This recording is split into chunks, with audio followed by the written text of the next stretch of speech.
A small, 13th-century Buddhist sculpture was carved from wood connected to the war-destroyed Great Buddha Hall at Tōdai-ji.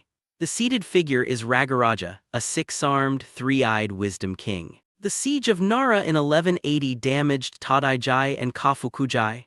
Their restoration continued for decades, creating a setting for new temple sculpture across the city. Rebuilding the Great Buddha Hall became part of that wider restoration. The statue, called the seated Ragaraja, was carved in Nara in 1256.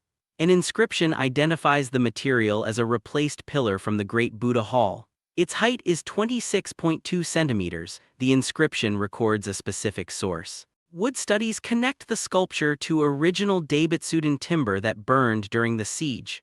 The evidence links a surviving sacred image to the hall's earlier fabric. The hall itself had been completed in 1195. Only 26.2 centimeters tall, the six-armed, three-eyed figure is now held by the Nara National Museum. Japan designated it an important cultural property in 1977. Its small scale contrasts with the monument it recalls. Jocelyn Borgella made 2 NFL firsts. He became the first Haitian selected in the NFL draft and later the first Haitian to play in an NFL game. Born in the Bahamas and of Haitian descent, Borgella moved to the United States at age 3. He grew up in Florida and played at Miami Edison High School before joining the Cincinnati Bearcats. At Cincinnati, Borgella became a 4-year starter for the Bearcats, giving him a sustained role in the secondary. As a junior, he led the nation in interception return yards. The Detroit Lions selected him in the 6th round of the 1994 NFL Draft.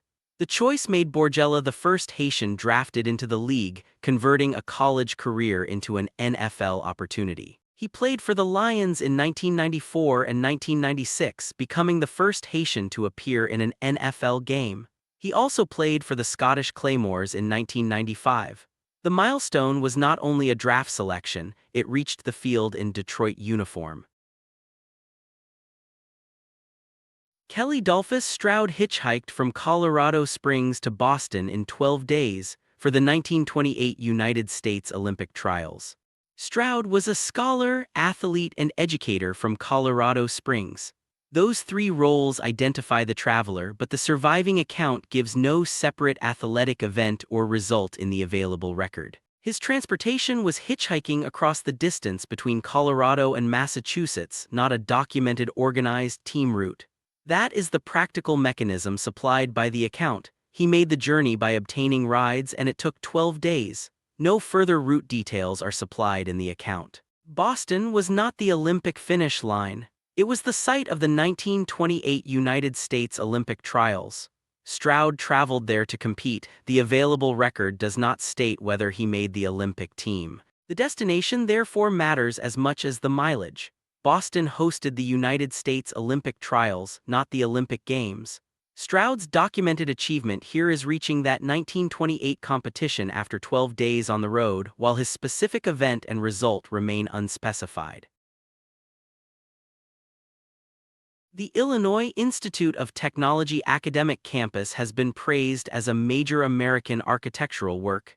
It has also been ranked as the least beautiful college campus. It stands in Bronzeville on Chicago's South Side within a larger urban neighborhood.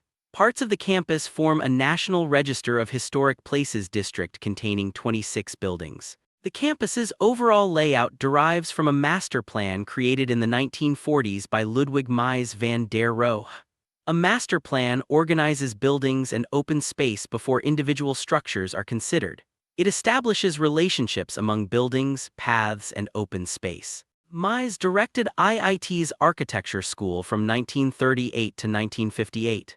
During those 2 decades, the plan became the organizing framework associated with IIT's architecture school. That is how the contradiction survives. The same physical campus can be judged by different standards. Architectural significance emphasizes design history and influence. Beauty rankings emphasize visual appeal. IIT's academic campus can therefore occupy both categories without the rankings measuring the same thing. Enrique Molina Pico commanded the destroyer Ara Hercules during the Falklands War. then directed Argentina's naval participation in the Gulf War. He was a naval officer and an academic. His career included ship command and senior staff responsibilities, not one continuing assignment. He also commanded the Sea Fleet and naval operations, extending his experience beyond a single vessel. During the Falklands War, his responsibility was direct and specific: command of the destroyer Haitian. That placed him aboard a named warship, not in an unspecified naval post. Later, during the Gulf War, he directed Argentine naval participation. The responsibility shifted from commanding one destroyer to coordinating a national naval contribution. From 1993 to 1996, Molina Pico served as chief of the General Staff of the Argentine Navy. His career therefore reached the Navy's senior staff leadership. His listed career also included service as naval attaché to the United States and Canada. Those roles connected operational command at sea with broader naval administration ashore at national level. Paraguay's new labor center was led largely by native Paraguayans, replacing the European and Argentine-dominated leadership of its predecessor.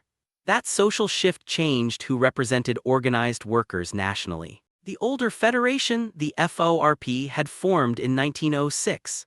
Economic depression after 1914 and internal divisions weakened Paraguay's labor movement, leaving both the FORP and a socialist breakaway inactive. On August 6, 1916, 9 FORP trade union sections reorganized as the Regional Workers' Center of Paraguay, or CORP. It retained a modified anarchist platform, an approach favoring worker organization outside state control. It organized workers in agriculture, meat packing, railroads, and tannin production, extending the center across industries rather than one workplace. It also established local federations in Concepcion, Encarnacion, and Valerica. That expansion quickly revived Paraguay's trade union movement. Tram workers won wage increases after a month-long strike in 1919, though their leaders were later deported. After another tram walkout in 1921, the CORP called an indefinite general strike in solidarity. By the late 1920s, socialist-led unions were gaining influence, and the CORP dissolved in 1934. Hamilton's title Best of Wives and Best of Women comes directly from Alexander Hamilton's farewell letter to Eliza. He wrote it before his duel with Aaron Burr. The phrase appears as a short number in the second act of the 2015 musical Hamilton, a stage biography of its central figure.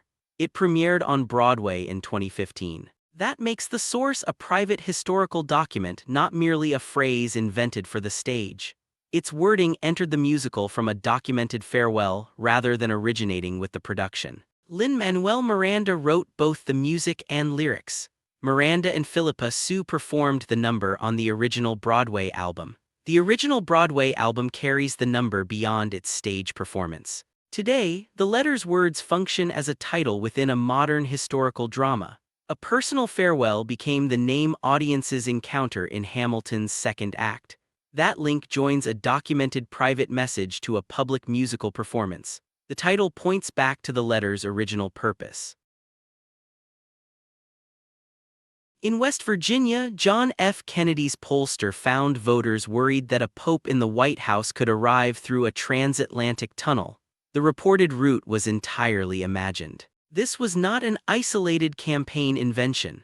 It belonged to the Pope in the White House theory, part of a broader American panic about Roman Catholic influence in politics. The theory distorted a real crisis.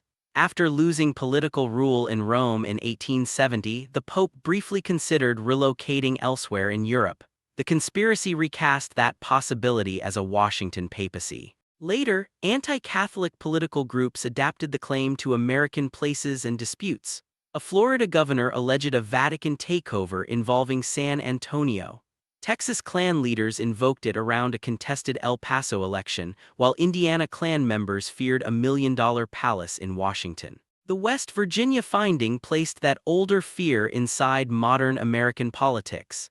Its concrete image was a tunnel linking Catholic power to the White House, turning a 19th-century relocation story into a voter concern.